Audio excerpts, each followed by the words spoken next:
Database server adalah program komputer yang menyediakan layanan data lainnya ke komputer atau program komputer, seperti yang ditetapkan oleh model client server. Istilah ini juga merujuk pada sebuah komputer yang didedikasikan untuk menjalankan program server database. Database System Management, database yang sering menyediakan fungsi server, dan beberapa DBMS secara eksklusif bergantung pada model client server untuk akses data. Di sini saya akan menjelaskan beberapa fungsi database server. 1. Mengelompokkan data untuk mempermudah identifikasi data. 2. Menghindari data ganda dan inkonsistensi data. 3. Memudahkan akses, penyimpanan data, mengedit dan menghapus data. 4. Menjaga kualitas data dan informasi sesuai agar data tetap sama pada saat entry dan setelah entry. 5. Memecahkan masalah penyimpanan data konvensional yang memakan ruang database. 6. Mendukung aplikasi yang membutuhkan ruang penyimpanan. Hampir semua aplikasi modern membutuhkan ruang yang besar untuk menjalankan fungsinya secara optimal. Di sini saya akan menjelaskan bagaimana database server bekerja. Database server memiliki model client server. Model client server dapat diartikan sebagai model dari suatu sistem yang membagi proses sistem dari suatu server yang mengelola database dan klien yang menjalankan sebuah aplikasi. Database server juga mengurangi beban akses data oleh klien pada server. Database dapat diakses melalui klien secara bersamaan, di mana data yang diakses hanya atau dapat berasal dari satu sumber, yaitu database pada server. Server tersebut dapat diakses baik melalui suatu front-end maupun back-end. Front-end adalah yang berjalan di komputer pengguna yang menampilkan data yang diminta, dan back-end adalah yang berjalan pada server dan menangani tugas seperti analisis data dan penyimpanan. Di sini saya akan menjelaskan tentang jenis-jenis software program database server. Yang pertama ada MySQL. MySQL merupakan sebuah perangkat lunak sistem manajemen basis data (SQL) atau dalam bahasa Inggris yaitu Data Management System atau DNMS yang multi-thread, multi-user dengan sekitar 6 juta instalasi di seluruh dunia. MySQL IP membuat MySQL tersedia sebagai perangkat lunak gratis di bawah lisensi GNU General Public License atau GPL. Tetapi mereka juga menjual di bawah lisensi komersial untuk kasus-kasus di mana penggunanya tidak cocok dengan penggunaan GPL. MySQL dimiliki dan disponsori oleh sebuah perusahaan komersial Swedia yaitu MySQL IP. MySQL IP memegang penuh hak cipta hampir atas semua kode sumbernya. Kelebihan MySQL antara lain: 1. Portabilitasnya dapat berjalan stabil pada berbagai sistem operasi seperti Windows, Linux, FreeBSD, Mac OS X Server, Solaris, Amiga, dan lain-lain. Yang kedua, free atau bebas download. Ini didistribusikan secara open source di bawah lisensi GPL sehingga dapat digunakan secara cuma-cuma. 3. Stabil dan tangguh, fleksibel dengan berbagai pemrograman. 4. Security yang baik dan mendukung transaksi. 5. Dukungan dari banyak komunitas dan perkembangan software yang cukup cepat. 6. Kemudahan manajemen database. 2. Oracle. Oracle adalah Relational Database Management System atau RDBMS untuk mengelola informasi secara terbuka, komprehensif, dan terintegrasi. Oracle Server menyediakan solusi yang efisien karena kemampuannya dalam hal berikut. 1. Dapat bekerja di lingkungan server atau klien dalam arti pemrosesannya secara tersebar. 2. Menangani manajemen space dan basis data yang besar. 3. Mendukung akses data secara simultan. 4. Performansi pemrosesan transaksi yang tinggi. 5. Menjamin ketersediaan yang terkontrol. 6.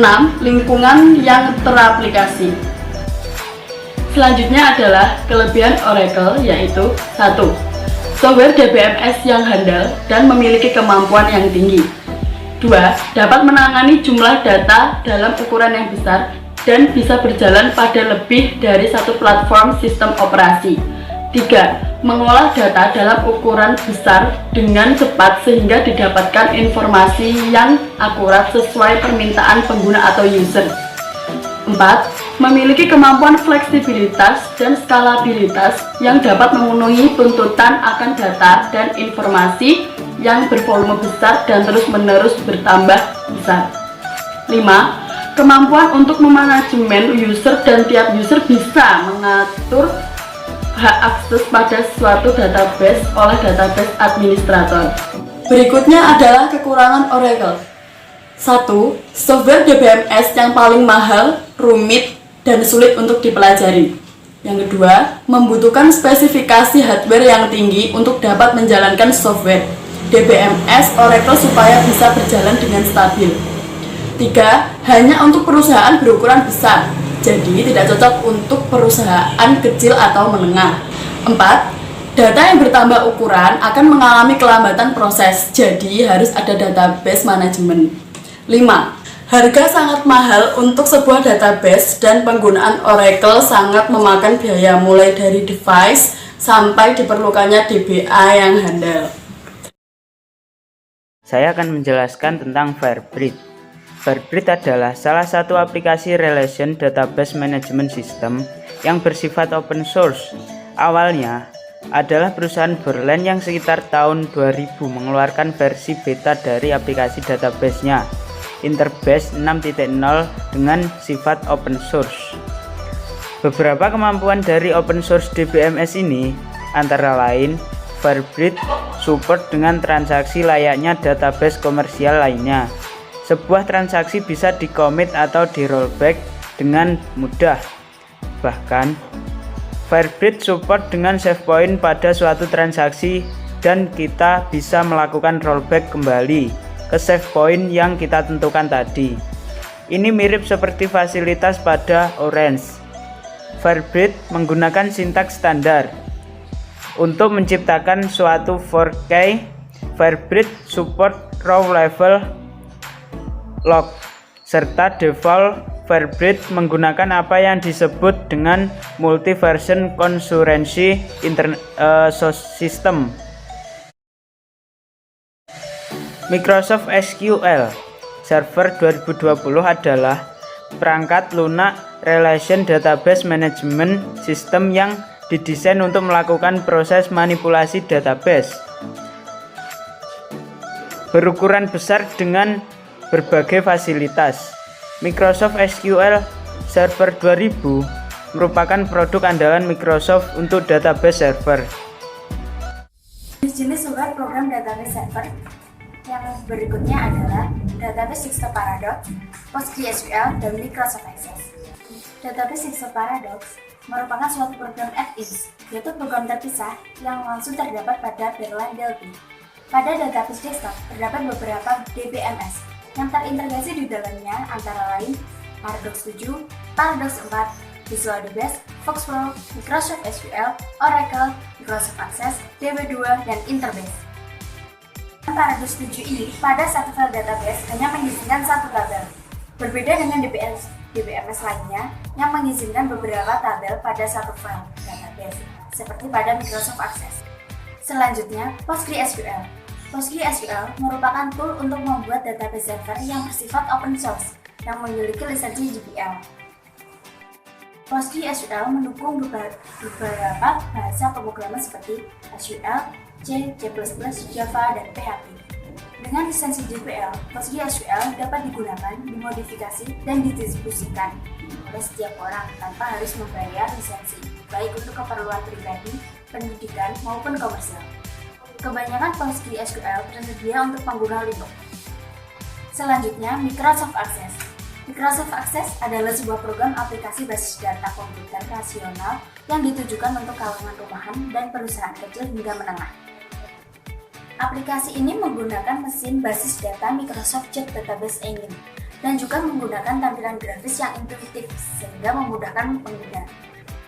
Microsoft Access dapat menggunakan data yang disimpan di dalam format Microsoft Access, Microsoft Jet Database Engine, Microsoft SQL Server, Oracle Database, atau semua kontainer basis data yang mendukung standar ODBC.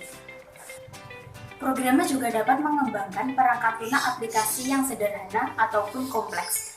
Access juga mendukung teknik-teknik pemrograman berorientasi objek, tetapi tidak dapat digolongkan ke dalam perangkat bantu pemrograman berorientasi objek. Poin penting dalam memilih database server ada 12 macam. Pertama, kapasitas penyimpanan sesuai kebutuhan jangka panjang. Kedua, keamanan data, memiliki password dan hak akses yang dapat dikonfigurasikan secara aman. Ketiga, kebutuhan perangkat keras yang dapat dipenuhi dengan sumber daya yang ada. Keempat, kemampuan yang memadai untuk menangani transaksi sesuai kebutuhan pengguna. Kelima, vendor yang cukup dikenal dan produk yang terus diperbaharui. Keenam, kompatibel dengan bahasa pemrograman yang digunakan oleh programmer. Ketujuh, bisa diakses dengan tool manajemen database, baik yang terintegrasi atau yang disediakan di pasaran. Kedelapan, bisa dipelihara atau maintenance oleh staf teknologi informasi yang ada. Kesembilan, fasilitas dan metode backup serta restore yang sesuai standar. Kesepuluh, harga. Sesuaikan budget anggaran sesuai kebutuhan database server.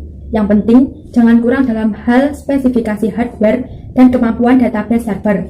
Ke-11, fasilitas tambahan lainnya, seperti kemampuan sinkronisasi atau replika antara server. Bisa dipublish dengan mudah jika diperlukan, dan tidak tergantung pada salah satu hardware, serta lain sebagainya. Dan yang terakhir, ke-12, bisa dikembangkan lebih lanjut untuk kebutuhan seperti business intelligence atau data warehousing, gudang penyimpanan data.